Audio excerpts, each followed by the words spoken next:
Hey guys, Jeff here, Dice Setters, coming to you from sunny Black Canyon City. I was at Vegas last weekend, had a great time. Money was just like rolling out. The comments for today's little video. Two things, and you can comment on either one. Hopefully you comment, or you can comment on both of them. First thing is etiquette. I was playing craps last weekend, and a person sat there and said, "You know what you need to do is make a craps video about etiquette." And etiquette could be anything, that really gets under your skin. Things that happen that you're just like, ooh, or a pet peeve. I used to sit there and say, my pet peeve is people with pet peeves. But, name some of your pet peeves about etiquette. Whether, you're in the middle of a roll and someone drops money and wants, them to sit there and change their denominations to, chips, whatever it might be. Just put it in there, and I'll try to include it, as with the etiquette video. The other thing is, what do you do as a dice setter with a table that you cannot dominate? Is you leave it? What do you do in that case? That no matter what you try to throw, you cannot go further than 3 rolls and you 7 out. So 2 comments, you could do either one: table etiquette or a table that you cannot tame. What do you do? Today I want to talk about this line right here. Well, a bunch of lines. We have the pass line, we have the don't pass line. There is lots and lots and lots of confusion about it. The biggest thing is that you have dealers that maybe don't want to say things when people don't play this area correctly, or maybe they're just too busy.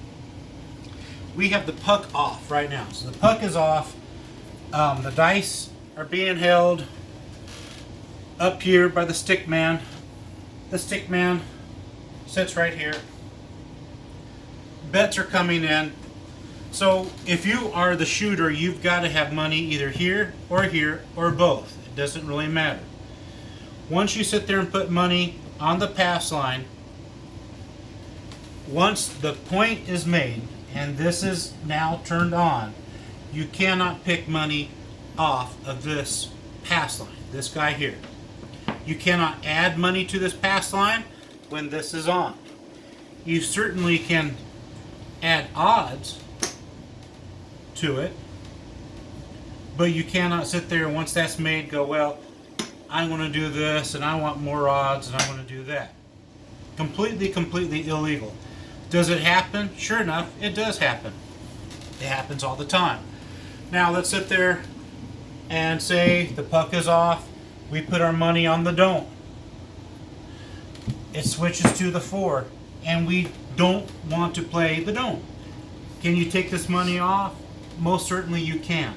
You can take this off anytime that this is on. So they're kind of opposite.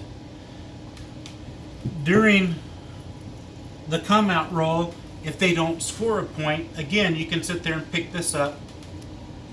You can't pick this up anytime during the puck is off. However, if you're on the pass line, you can pick it up whenever you want to as long as the puck is off. But once you drop your money on the don't, it's a go. Until this turns to white, then you can remove this chip. So it's kind of reverse going. So say it's not your turn to roll. Somebody else's turn to roll. And you sit there and say, you know what, every time I put my money here on the pass line, the very first roll is a 2 or a 3 or a 12. Guess what happens to your little $5 here? It goes away. So what some people do, and this is maybe a smarter way to play, is that when this turns to on, to make other bets, you got to have money here. So you can place it on this line. Not the pass line, but actually this white line. And you straddle it right there, which means that I put money on the pass line after this turned white.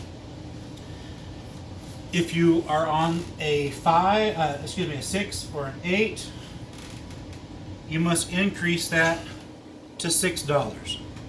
If you're on the 4 or the 5, the 9 or the 10, it's only $5 increments.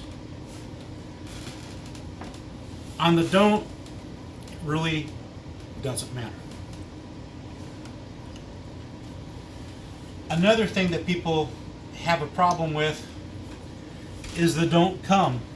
These two are exact opposites, just like these two are exact opposites. Once you put your money here, the only thing that's going to take your money is going to be rolling a 7. That will take your money. And rolling a 12. That will also, not 12, but a 11. That will take your money as well. But as long as they don't roll that, whatever they roll, your money then gets placed behind this line here. So say that they rolled a 5, and you're going to sit there and put the don't behind the 5. Now you say, why did you put a 5 and a 1? The 5's for me, the 1's for the dealer. So if your table was a $15 table, you could do that and only give $1 to the dealer. Or you can just not give $1 to the dealer at all. But sometimes you're so busy, especially when you're rolling, you'll forget to make a bet. But if you show the dealers that I'm interested in giving them a tip, they'll sit there and say, hey, how about this? Or hey, you wanted this off, right? They're there to help you. That's why I always tip first. Because them catching something that's not placed correctly could save you a lot of money. So that's how come you always want to sit there and include the dealers. I'll go as far as having, whatever I have on the pass line, I'll put a dollar chip for the dealers. Or if I'm on this line, I'll put one for them as well here. And I'm not just throwing money at the dealers. That's not the right thing. I'm showing them, hey, look out for me. That's what I'm saying. I actually looked it up on the internet because some people go, well, they don't deserve anything. They're making a minimum wage, whatever. Even if you were on a slot machine and you had a hand pay, and of course the hand pay would be anything more than sometimes $1,200, sometimes $1,250, sometimes $1,300. It all depends upon which casino you're at and what the laws are. But you're supposed to give the people that come out to give you that money a certain percentage of what you've won. So if you are having a hand pay, and it's at the very minimum, you're at around $1,200, $1,300. According to Google, you're supposed to sit there and tip them around $60. And we do that, and sometimes the people that give us money, they're like, are you sure? And you're like, yeah, according to Google, that's the way it's supposed to be. I don't know if there's a wrong way or a right way, but at least give them something. It'd be like at bingo. When you win something, they sit there and give you money, always hand back something. Because, it's just part of gambling. That's what you do. You tip your dealer. If you're in blackjack, you're going to tip your dealer. If the person comes to give you a payout, you're going to tip the dealer. Even to the fact that if you're playing a slot machine and the paper gets jammed, you're supposed to sit there and tip them a couple of dollars to sit there and help you out. You're like, well, why? Oh, they're also there to watch over you, make sure you're safe, make sure that there's a problem. But if you sat there and tipped the dealer and then you had a problem an hour later, especially playing with slots or whatever, well, guess who's going to sit there and help you more? That person that you tipped. Oh, that person over there needs my attention. I'll go help them because they've tipped me before. It's just what you do. It's what I do.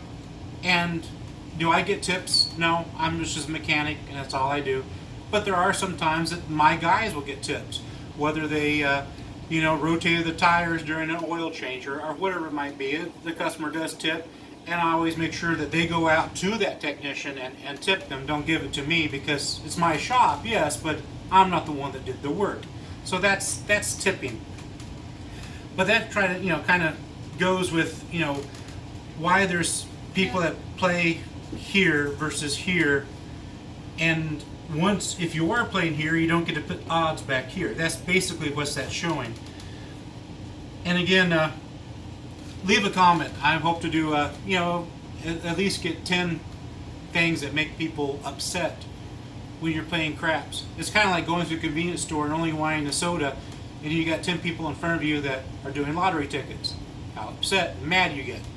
But just leave a note. See if everyone has the same pet peeve as you do. And of course, you just kind of shrug it off and go, oh well, you know, you don't want to get into a fight about in the casino when someone doesn't do something right. But definitely it works a lot better when everyone's behaving correctly. I've noticed now that some of the partitions in Vegas have gone down. Sometimes you'll go to a craps table and they'll have half the table with those plexiglass dividers and the other half of the table doesn't have that. We're starting to find salt and pepper shakers on the table again, which was you couldn't do. But now they're starting to leave that up. So, you know, Vegas is starting to open up. The country's starting to open up. It's starting to, you know, be somewhat normal. But if you're thinking about going to Vegas, you know, don't think too much. Just go. You'll have fun. Wear your mask when you're inside. Make sure you do the, you know, the distancing and stuff like that. You'll have a fantastic time, I promise you. And make sure you like, share, subscribe, and please leave that comment. I'll sit there and respond back if you have questions with your comments, or if you have a comment that you don't want to put out there, just email me. It's dicesetters@gmail.com, and I will sit there and I'll do my hardest to email you back. I do own a business. I do have other things besides doing a YouTube channel, so you know, bear with me. But I do sit there and look at the comments. I will sit there and you know, put a smiley face or whatever, or do little comments on it. But definitely, you know, leave me a comment, and if I don't know the answer to it, I'll find the answer for you. Because there's some things that I don't know. The internet does help me a lot, and I happen to have, you know, a lot of people that know me, especially in Vegas. I can't go hardly anywhere without people knowing me. Even if they're dealers that are in a different casino, they still know me. But leave me if you have a question, or you sit there and if I messed this up badly, I hope I didn't. But I hope, you know, hope that was all understandable. But I just see it all the time I, you know, go there. The dealers are doing the best they can, and there's nothing worse than someone trying to do things that are wrong, and the dealer has to go, no, you can't do that, you know.